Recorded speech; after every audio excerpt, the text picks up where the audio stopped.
Station, this is headquarters. How do you hear me? Hello, headquarters. The International Space Station has you loud and clear.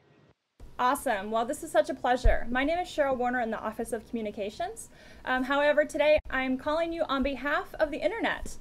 We asked our followers on Twitter using the hashtag AskNASA and our friends on Facebook, what do they want to ask you? So they did not disappoint. They asked thousands of questions, and I know we don't have time for all of them, but since you're ready, I'm going to jump right in. Our first question comes from Chris on Facebook. He asks, what age did you realize you were interested in space? Chris, that's a great question. I know for me, I actually don't even remember a time when I didn't want to be an astronaut. I think like a lot of little kids, it sounds like a great thing that you want to do. And in my case, I just never grew out of it. So from the time I was young, probably even before kindergarten, I was dreaming of space and being a space explorer.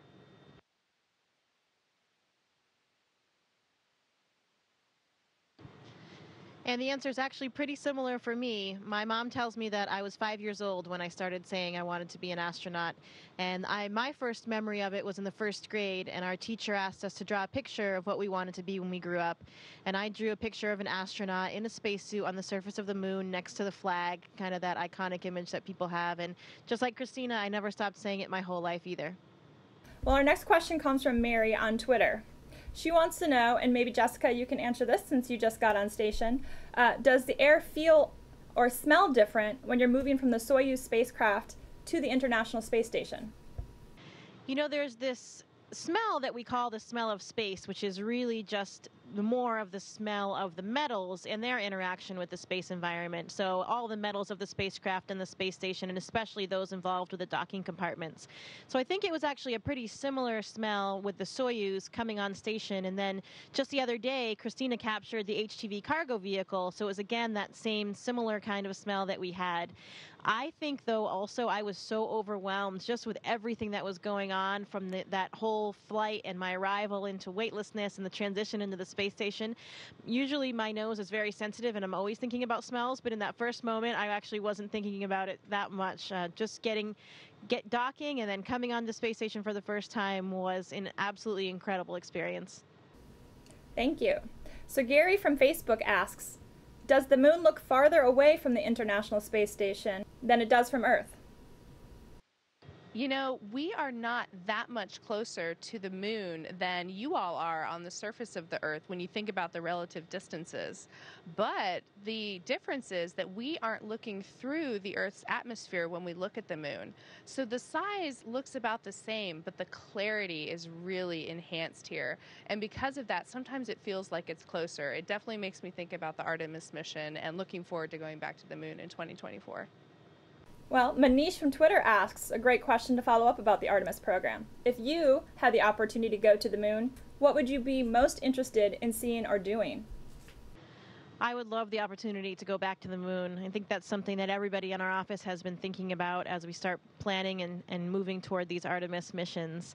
I think for me, just going out there, exploring, and adding to the scientific data set that we already have, there are so many questions that are still left unanswered from the Apollo missions, so it would be amazing to be able to contribute to those, especially looking at the planetary geology and especially for me, looking at the astrobiology type experiments and that kind of looking for, any evidence, looking for, any of those types of experiments. I think looking at the planetary geology especially.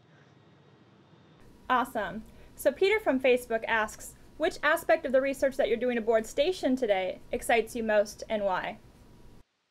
I think the research on board Space Station that excites me the most is twofold.